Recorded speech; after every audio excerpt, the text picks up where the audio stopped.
Hey guys, this is Jason Wright with Pure Elevation Productions, and I'm just going to be going over what I pack on an average overnight, like a deer trip. So first, starting with the pack, I went with the 5500 XO just because it's only 6 ounces heavier. I think maybe 6 or 7 ounces heavier, and it does get, the 3500 is 7 inches deep, where the 5500 is 10 inches deep. It's just a bigger bag, and it's got the taller collar, so I can blow it up if I need to for like a 7-day trip or longer. I do run their weapon carrier, and I usually have hip belt accessory pouches, but I think they got bloody, so I took them off to wash them. So that's the pack basically. Other than that, you don't have to accessorize them like crazy. They're pretty good as they are. For my sleeping bag, I use a Mountain Hardwear Phantom 32-degree bag. It compresses down pretty small. I just have it in a watertight sack just in case my bladder ruptures. I'm good for until November. I'm pretty well covered. I sleep really warm, so that's a great bag. It's nice and lightweight. I think it's 1 pound 7 ounces for the long.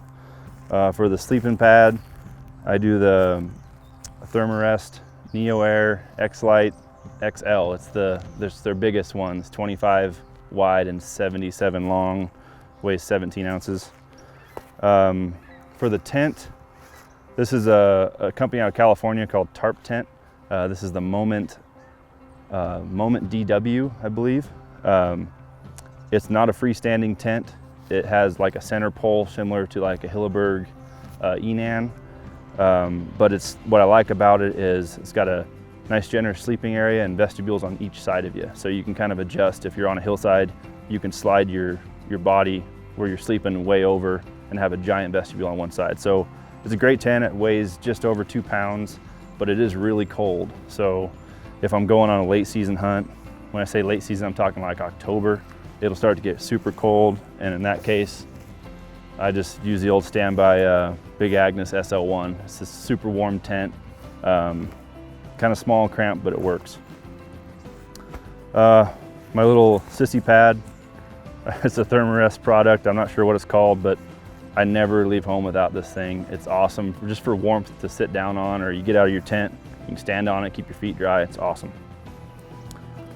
For my bladder, this is a Hydra Pack 3-liter.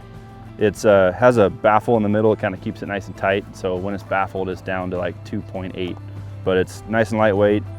You can invert it, scrub the inside. I like that. Bite valve's nice and simple.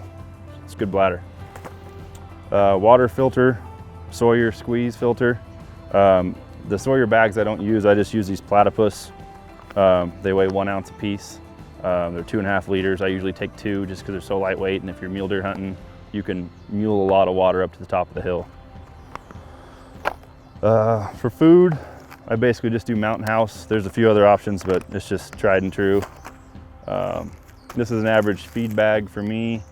I tend to have a lot of sweets in there, like Cliff Shot Blocks and Honey Stingers, some wasabi almonds, Pro Bar, Justin's almond butter.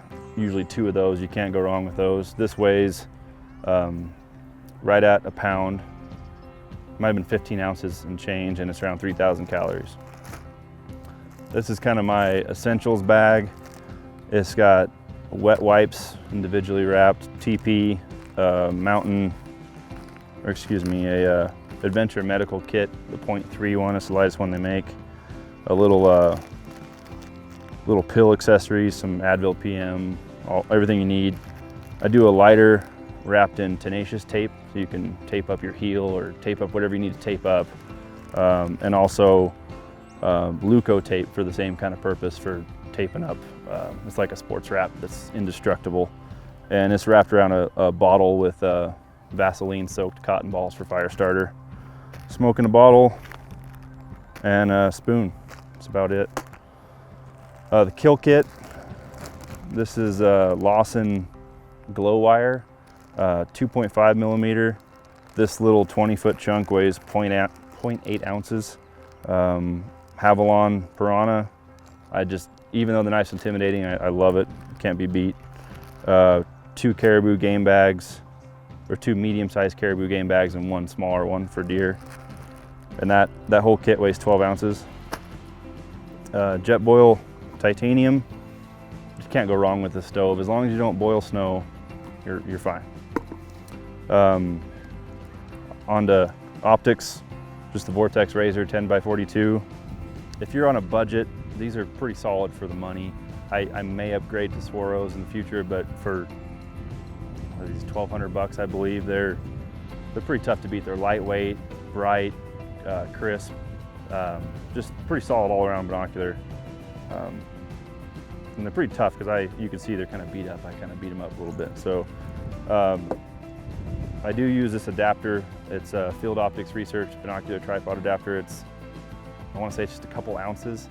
And I don't use it all the time, but the times I do use it is where I need to extend my view like another couple hundred yards. Like if the hillside is too far for the binos to cover thoroughly, but I don't want to bust out the spotter and just close one eye and grid it all day, I'll bust this out and it kind of just stabilizes to where you're gonna have that extra range, like adding 2 or 3 power to your binos. So I don't use them all the time or use this all the time, but it is a pretty handy tool when you're glassing distant hillsides. This is a power bank from Costco. I don't always pack this. It's 11,000 milliamp hour. Does a lot of charging. DeLorme InReach. This is the one that has mapping software on it too. It's okay. I don't always pack it because I don't always use a GPS, and I usually have to get coerced into packing this by loved ones in case I break a leg or something. But it's not too bad. I hate the monthly service plan though. Black Diamond Revolt. If you're looking for a rechargeable headlamp, this one is basically the best thing out there. The batteries it'll take the rechargeable batteries or regular batteries. It can't be beat. For the spot and scope, I just can't get away from the Swaro, the old school Swaro, not the ATX.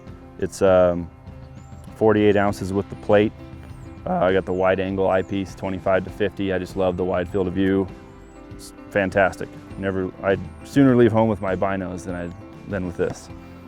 For the camera setup, this is the camera that Tines Up sells. It's their digiscoping setup, Canon S110.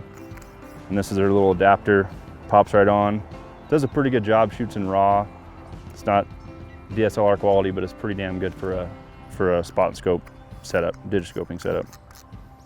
This is just a case for that camera, spare batteries, SD cards, all that stuff. For the tripod, I'm still convinced this is the best tripod there is for what we do. There are some lighter options, but it's the Slick 634 CF. CF's just carbon fiber. I've just beat this thing up and it still just goes strong. So Steve still sells these on SNS Archery. It's really the only place you can get them. For the head, it's a Vanguard P11 or PH111B.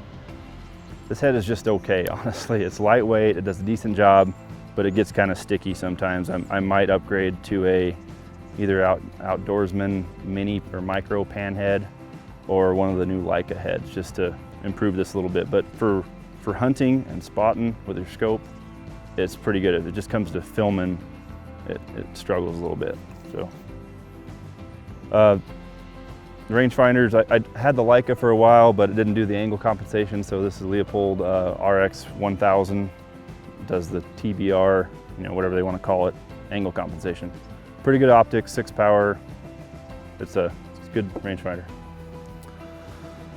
For clothing, basically First Light head to toe. This is a Yano QZ.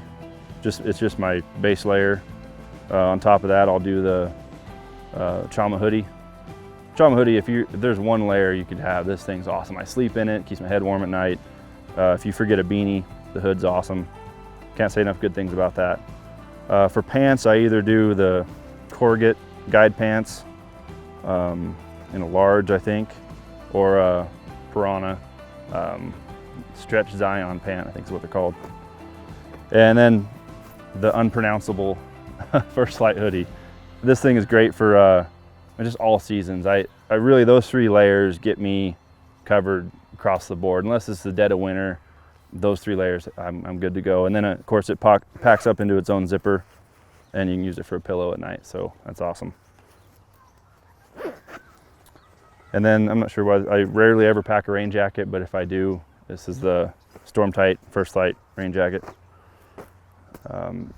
Socks, These are just some lower pins off Camo Fire. They're great socks. If I'm not wearing these, I'm wearing First Light socks. They're pretty solid as well. For boots, these are actually last year's boots. I'm not sure how much longer they'll be with us. They're the Solomon Cosmics, I believe.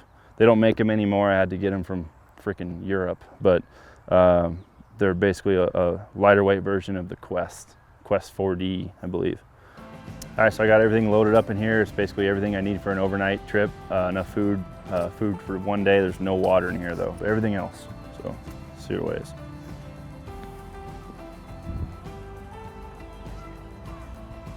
$24 pounds, 5 ounces. Like the highest I saw it get, so it's not bad. Food will always add to that, you know, when you go on longer trips, but it's good base weight.